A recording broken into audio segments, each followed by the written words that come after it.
Je viens de faire une rencontre. Oh, une rencontre bien peu surprenante en somme. Dans l'état où je me trouve, le moindre événement perd ses proportions exactes, ainsi qu'un paysage dans la brume. Bref, j'ai rencontré, je crois, un ami. J'ai eu la révélation de l'amitié. Cet aveu surprendrait beaucoup de mes anciens camarades, car je passe pour très fidèle à certaines sympathies de jeunesse. Ma mémoire du calendrier, mon exactitude à souhaiter les anniversaires d'ordination, par exemple, est célèbre. On en rit. Mais ce ne sont que des sympathies. Je comprends maintenant que l'amitié peut éclater entre deux êtres avec ce caractère de brusquerie, de violence, que les gens du monde ne reconnaissent volontiers qu'à la révélation de l'amour. J'allais donc vers Mézargues lorsque j'ai entendu, très loin derrière moi, ce bruit de sirène, ce grondement qui s'enfle et décroît tour à tour selon les caprices du vent ou les sinuosités de la route. Depuis quelques jours, il est devenu familier, ne fait plus lever la tête à personne. On dit simplement « c'est la motocyclette de Monsieur Olivier ». Une machine allemande extraordinaire, qui ressemble à une petite locomotive étincelante. Monsieur Olivier s'appelle réellement Tréville-Sommérange. Il est le neveu de Madame la Comtesse. Les vieux qui l'ont connu ici enfant ne tarissent pas sur son compte. Il a fallu l'engager à 18 ans, c'était un garçon très difficile. Je me suis arrêté au haut de la côte pour souffler. Le bruit du moteur a cessé quelques secondes, à cause sans doute du grand tournant de Dillon, puis il a repris tout à coup. C'était comme un cri sauvage, impérieux, menaçant, désespéré. Presque aussitôt, la crête en face de moi s'est couronnée d'une espèce de gerbe de flammes. Le soleil frappant en plein sur les aciers polis. Et déjà la machine plongeait au bas de la descente avec un puissant râle, remontait si vite qu'on eût pu croire qu'elle s'était élevée d'un bond. Comme je me jetais de côté pour lui faire place, j'ai cru sentir mon cœur se décrocher dans ma poitrine. Il m'a fallu un instant pour comprendre que le bruit avait cessé. Je n'entendais plus que la plainte aiguë des freins, le grincement des roues sur le sol. Puis ce bruit a cessé, lui aussi. Le silence m'a apparu plus énorme que le cri. Monsieur Olivier était là, devant moi, son chandail gris montant jusqu'aux oreilles, tête nue. Je ne l'avais jamais vu de si près. Il a un visage calme, attentif, et des yeux si pâles qu'on en saurait dire la couleur exacte. Il souriait en me regardant. « Ça vous tente, monsieur le curé ?» m'a-t-il demandé d'une voix. Mon Dieu, d'une voix que j'ai reconnue tout de suite, douce et inflexible à la fois, celle de Madame la Comtesse. Je ne suis pas bon physionomiste, comme on dit, mais j'ai la mémoire des voix. Je ne les oublie jamais, je les aime. Un aveugle que rien ne distrait doit apprendre beaucoup de choses des voix. « Pourquoi pas, monsieur ?» ai-je répondu. Nous nous sommes considérés en silence. Je lisais l'étonnement dans son regard, un peu d'ironie aussi. À côté de cette machine flamboyante, ma soutane faisait une tache noire et triste. Par quel miracle me suis-je senti à ce moment-là si jeune? Ah oui, si jeune, aussi jeune que ce triomphal matin. En un éclair, j'ai vu ma triste adolescence, non pas ainsi que les noyés repassent leur vie, dit-on avant de couler à pic, car ce n'était sûrement pas une suite de tableaux presque instantanément déroulés, non. Cela était devant moi, comme une personne, un être, vivant ou mort, Dieu le sait. Mais je n'étais pas sûr de la reconnaître, je ne pouvais pas la reconnaître parce que... Oh, cela va paraître bien étrange, parce que je la voyais pour la première fois. Je ne l'avais jamais vue. Elle était passée jadis, ainsi que passent près de nous tant d'étrangers dont nous eussions fait des frères et qui s'éloignent sans retour. Je n'avais jamais été jeune, parce que je n'avais pas osé. Autour de moi, probablement, la vie poursuivait son cours, mes camarades connaissaient, savouraient cet acide printemps, alors que je m'efforçais de n'y pas penser, que je m'hébétais de travail. Les sympathies ne me manquaient pas, certes, mais les meilleurs de mes amis devaient redouter à leur insu le signe dont m'avait marqué ma première enfance, mon expérience enfantine de la misère, de son opprobre. Il eût fallu que je leur ouvrisse mon cœur, et ce que j'aurais souhaité dire était cela justement que je voulais à tout prix tenir caché. Mon Dieu, cela me paraît si simple maintenant. Je n'ai jamais été jeune parce que personne n'a voulu l'être avec moi. Oui, les choses m'ont paru simples tout à coup. Le souvenir n'en sortira plus de moi. Ce ciel clair, la fauve brume criblée d'or, les pentes encore blanches de gel et cette machine éblouissante qui haletait doucement dans le soleil. J'ai compris que la jeunesse est bénie, qu'elle est un risque à courir. Mais ce risque même est béni. Et par un pressentiment que je n'explique pas, je comprenais aussi, je savais que Dieu ne voulait pas que je mourusse sans connaître quelque chose de ce risque. Juste assez peut-être pour que mon sacrifice fût total le moment venu. J'ai connu cette pauvre petite minute de gloire. Parler ainsi à propos d'une rencontre aussi banale, cela doit paraître bien sot, je le sens. Que m'importe. Pour n'être pas ridicule dans le bonheur, il faut l'avoir appris dès le premier âge, lorsqu'on n'en pouvait même pas balbutier le nom. Je n'aurais jamais fût-ce une seconde cette sûreté, cette élégance. Le bonheur.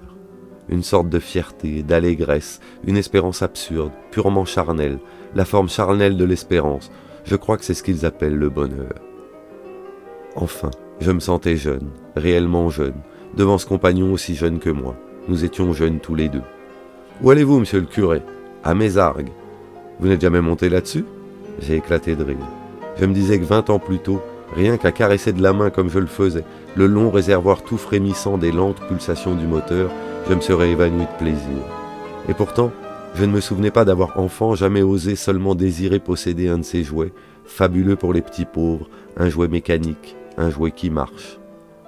Mais ce rêve était sûrement au fond de moi, intact, et il remontait du passé. Il éclatait tout à coup dans ma pauvre poitrine malade, déjà touchée par la mort peut-être. Il était là-dedans, comme un soleil. Par exemple, a-t-il repris, vous pouvez vous vanter de m'épater. Ça ne vous fait pas peur ? Oh non, pourquoi voulez-vous que ça me fasse peur ? Pour rien. Écoutez, lui dis-je, d'ici à Mézargues, je crois que nous ne rencontrerons personne. Je ne voudrais pas qu'on se moquât de vous. C'est moi qui suis un imbécile, a-t-il répondu après un silence. J'ai grimpé tant bien que mal sur un petit siège assez mal commode, et presque aussitôt, la longue descente à laquelle nous faisions face apparut bondir derrière nous, tandis que la haute voix du moteur s'élevait sans cesse jusqu'à ne plus donner qu'une seule note, d'une extraordinaire pureté. Elle était comme le chant de la lumière, elle était la lumière même, et je croyais la suivre des yeux dans sa courbe immense, sa prodigieuse ascension. Le paysage ne venait pas à nous, il s'ouvrait de toutes parts, et un peu au-delà du glissement hagard de la route, tournait majestueusement sur lui-même, ainsi que la porte d'un autre monde. J'étais bien incapable de mesurer le chemin parcouru, ni le temps. Je sais seulement que nous allions vite, très vite, de plus en plus vite. Le vent de la course n'était plus, comme au début, l'obstacle auquel je m'appuyais de tout mon poids. Il était devenu un couloir vertigineux, un vide entre deux colonnes d'air brassées à une vitesse foudroyante. Je les sentais rouler à ma droite et à ma gauche, pareil à deux murailles liquides, et lorsque j'essayais d'écarter le bras, il était plaqué à mon flanc par une force irrésistible. Nous sommes arrivés ainsi au virage de Mézargues. Mon conducteur s'est retourné une seconde. Perché sur mon siège, je le dépassais des épaules. Il devait me regarder de bas en haut. « Attention » m'a-t-il dit. Les yeux riaient dans son visage tendu. L'air dressait ses longs cheveux blonds tout droit sur sa tête. J'ai vu le talus de la route foncer vers nous, puis fuir brusquement d'une fuite oblique, et perdu. L'immense horizon a vacillé 2 fois, et déjà nous plongions dans la descente de Dèvres. Mon compagnon m'a crié je ne sais quoi, j'ai répondu par un rire. Je me sentais heureux, délivré, si loin de tout. Enfin j'ai compris que ma mine le surprenait un peu, qu'il avait cru probablement me faire peur. Mézargues était derrière nous. Je n'ai pas eu le courage de protester. Après tout, pensais-je, il ne me faut pas moins d'1 heure pour faire la route à pied, j'y gagne encore. Nous sommes revenus au presbytère plus sagement. Le ciel s'était couvert, il soufflait une petite bise aigre. J'ai bien senti que je m'éveillais d'un rêve. Par chance, le chemin était désert. Nous n'avons rencontré que la vieille Madeleine qui liait des fagots. Elle ne s'est pas retournée.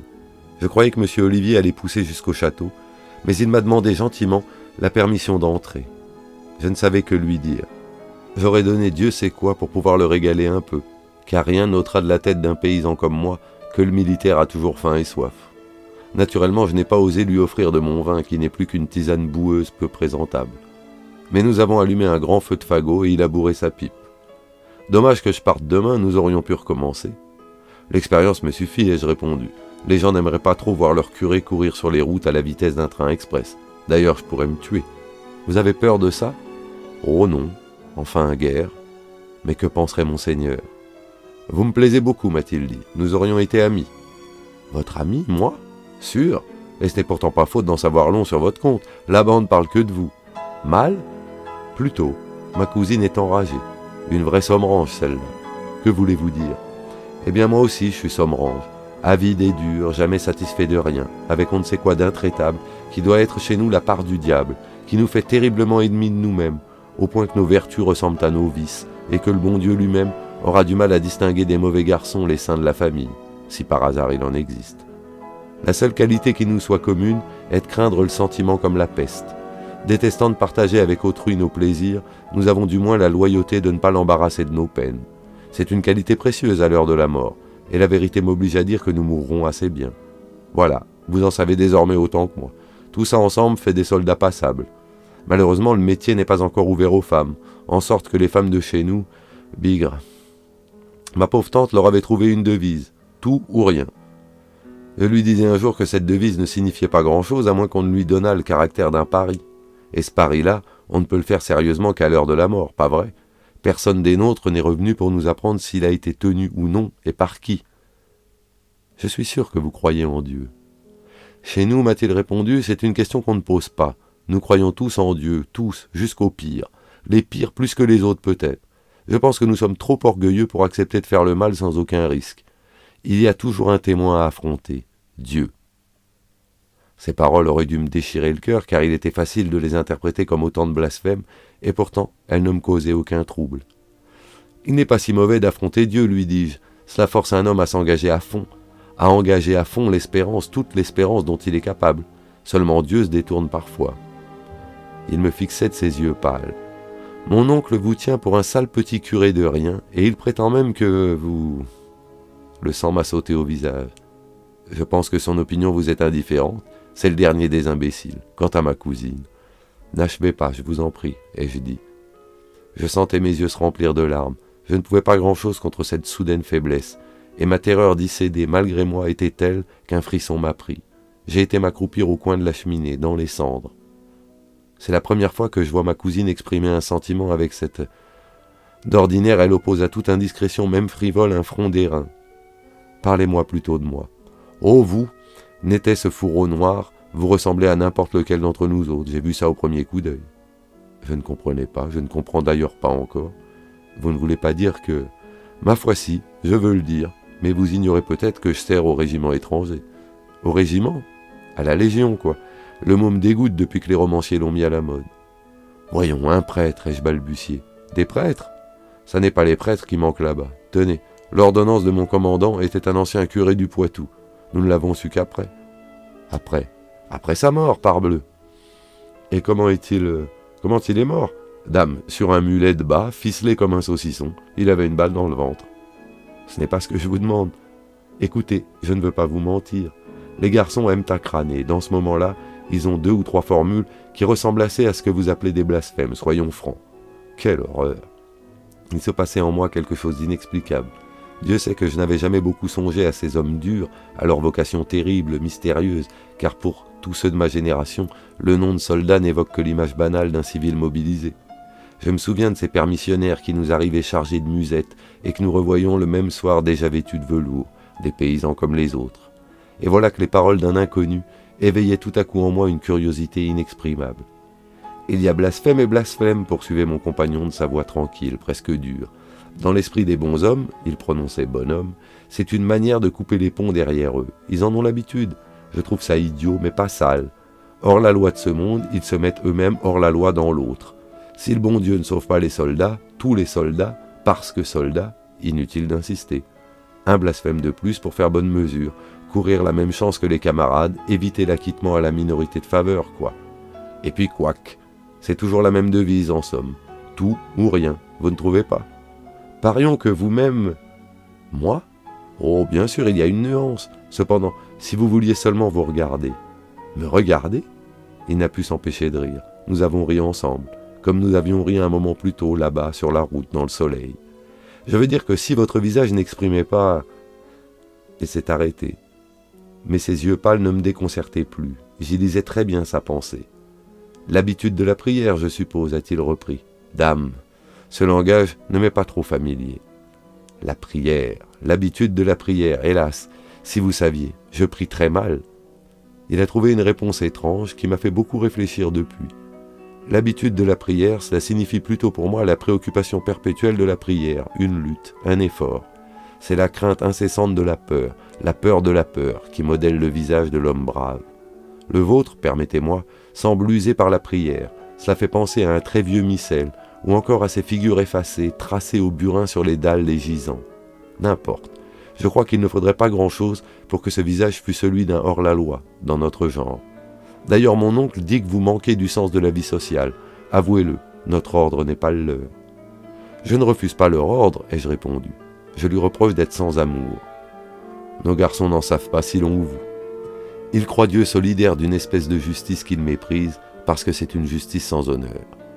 L'honneur lui-même, commençai-je, oh, sans doute un honneur à leur mesure, si frustre qu'elle paraisse à vos casuistes, leur loi a du moins le mérite de coûter cher, très cher. Elle ressemble à la pierre du sacrifice.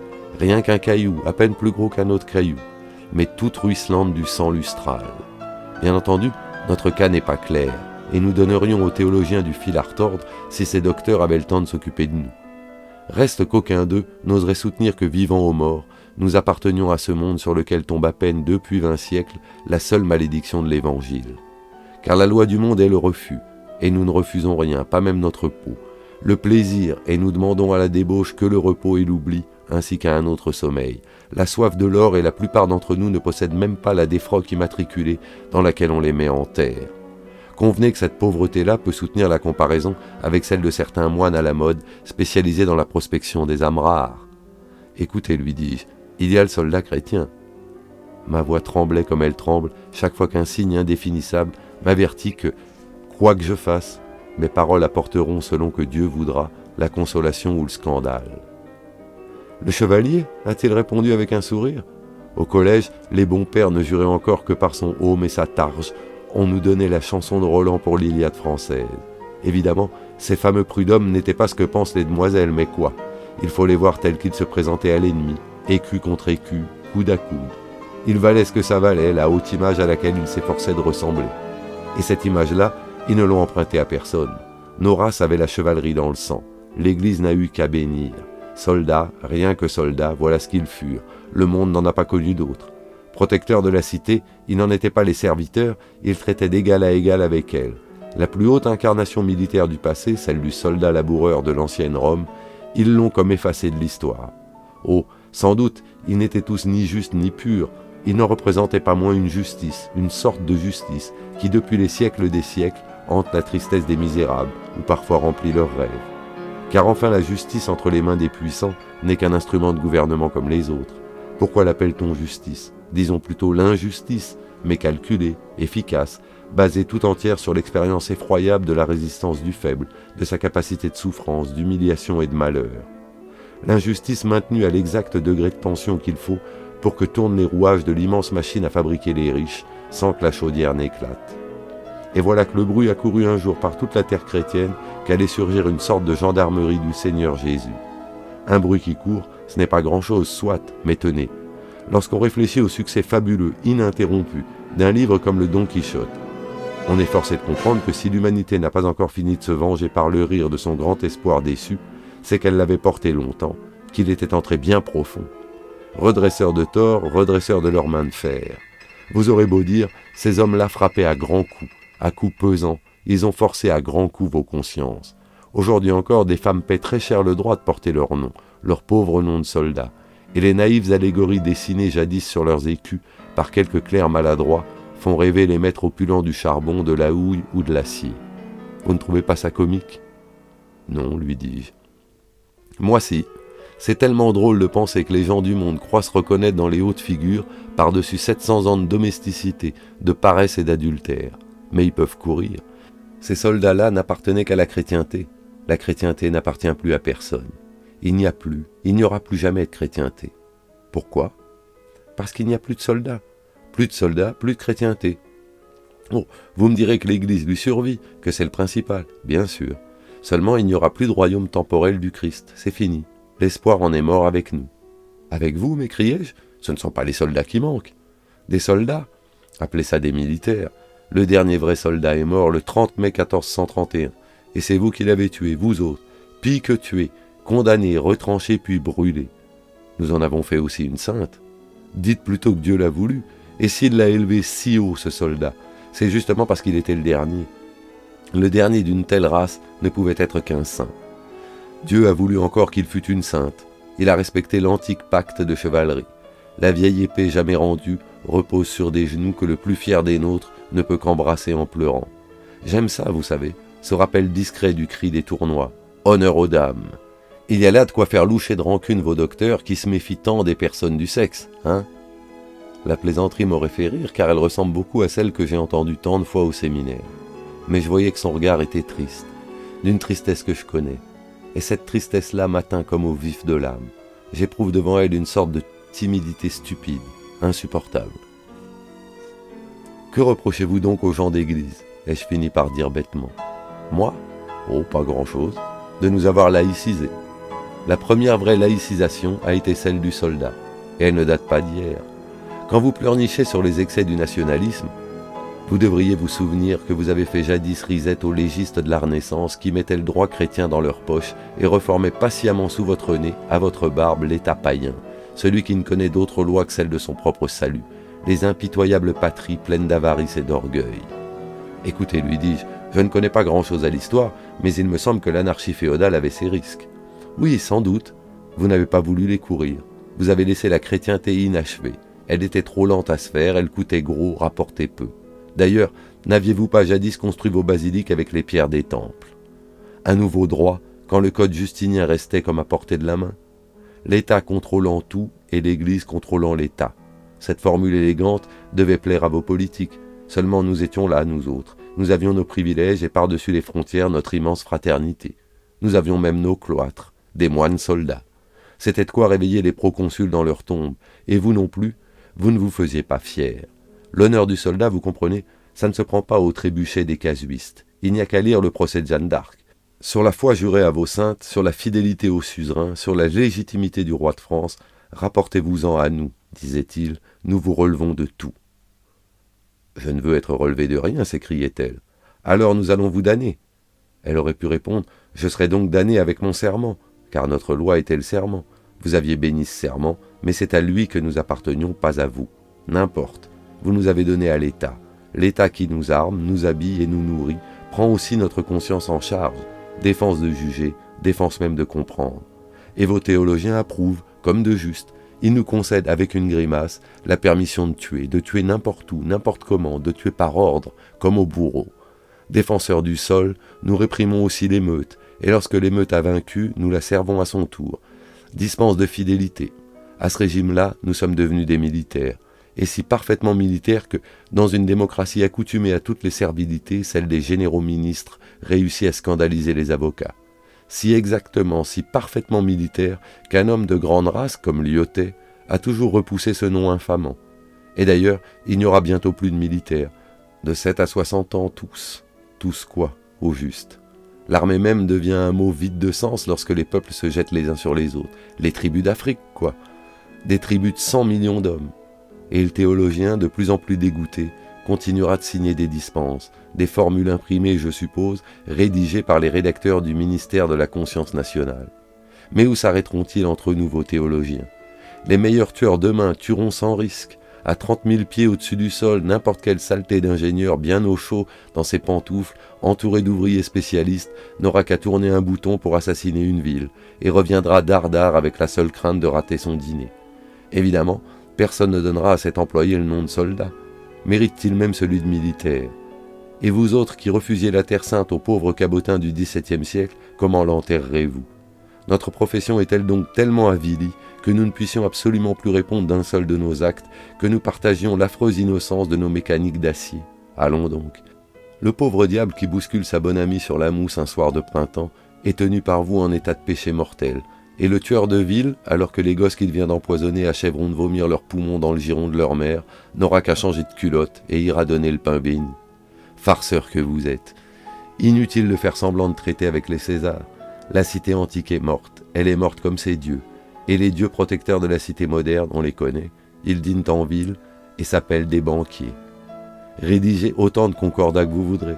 Hors de la chrétienté, il n'y a de place en Occident ni pour la patrie ni pour le soldat. Et vos lâches complaisances auront bientôt achevé de laisser déshonorer l'une et l'autre. Il s'est élevé, m'enveloppait en parlant de son regard étrange, d'un bleu toujours aussi pâle, mais qui dans l'ombre paraissait doré.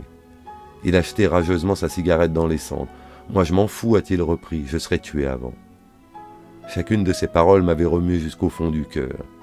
Hélas, Dieu s'est remis entre nos mains, son corps et son âme, le corps, l'âme, l'honneur de Dieu dans nos mains sacerdotales, et que ces hommes-là prodiguent sur toutes les routes du monde. Saurions-nous seulement mourir comme eux, me disais-je. Un moment, j'ai caché mon visage, j'étais épouvanté de sentir les larmes couler entre mes doigts. Pleurer devant lui comme un enfant, comme une femme. Mais notre Seigneur m'a rendu un peu courage. Je me suis levé, j'ai laissé tomber mes bras et d'un grand effort, le souvenir m'en fait mal, je lui ai offert ma triste figure, mes honteuses larmes. Il m'a regardé longtemps. Oh, l'orgueil est encore en moi bien vivace. J'épiais un sourire de mépris, du moins de pitié sur ses lèvres volontaires. Je craignais plus sa pitié que son mépris. « Vous êtes un chic garçon, m'a-t-il dit. Je ne voudrais pas un autre curé que vous à mon lit de mort. » Et il m'a embrassé à la manière des enfants sur les 2 joues.